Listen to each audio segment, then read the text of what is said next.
നമ്മുടെ ആത്മീയ ഗുരുക്കളും കരുത്തുറ്റ വിശ്വാസത്തിൻ്റെ തിളക്കമുള്ള വന്ധ്യവയോധികരും പറഞ്ഞു തരുന്ന ഒരു പാഠമുണ്ട്. ജപമാല ചേർത്തു വച്ചുറങ്ങുക. ഇത് ഒരു ആത്മീയ പരിശീലനമാണ്. ബോധമനസ്സ് വിശ്രമിക്കുമ്പോഴും പ്രാർത്ഥനയുടെ അരൂപിയിൽ നിറഞ്ഞു നിൽക്കാൻ ആത്മാവിന് നൽകുന്ന പരിശീലനം. ശാന്തമായി ഉറങ്ങാൻ പോലും പറ്റാത്ത വിധം മനുഷ്യൻ കത്തിപ്പുകഞ്ഞു നിൽക്കുന്ന കാലമാണ്.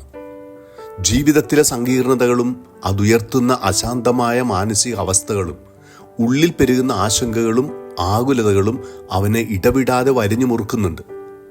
ഈ ബഹളങ്ങൾക്കിടയിൽ ജപമാല ചേർത്തുവച്ച് ഞാൻ ഉറങ്ങുമ്പോൾ ഞാൻ ഏറ്റുപറയുകയാണ്, അമ്മേ മാതാവേ, എൻ്റെ വിശ്രമവും ഞാൻ അമ്മയ്ക്ക് സമർപ്പിക്കുന്നു. എനിക്ക് കാവലായിരിക്കണമേ. ഏതു കൊടുങ്കാറ്റിലും അമ്മ വാത്സല്യത്തിൻ്റെ ചൂടേറ്റുറങ്ങുന്ന കുഞ്ഞിനെ പോലെ പരിശുദ്ധ മറിയത്തിൻ്റെ മടിത്തട്ടിൽ നമുക്ക് ശാന്തത കണ്ടെത്താനാകും. ഞാൻ ശാന്തമായി ഉറങ്ങുന്നു, ഉണർന്നെഴുന്നേൽക്കുന്നു. കാരണം ഞാൻ ദൈവത്തിൻ്റെ കരങ്ങളിലാണ്. ദൈവത്തിൻ്റെ മടിത്തട്ടിൽ അഭയം കണ്ടെത്തിയ സങ്കീർത്തകൻ്റെ വാക്കുകളാണിത്.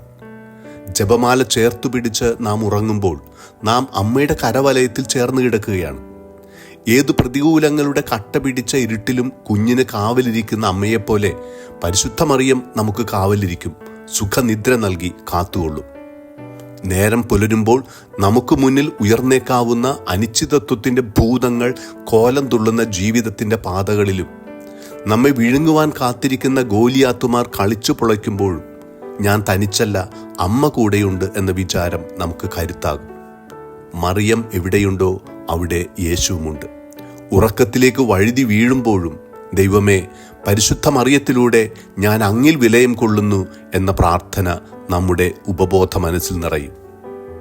ജപമാല ചേർത്തുവച്ച് നമുക്കുറങ്ങാം, അമ്മയുടെ ചാരെ ശാന്തമായി ഉറങ്ങുന്ന കുഞ്ഞിനെ പോലെ.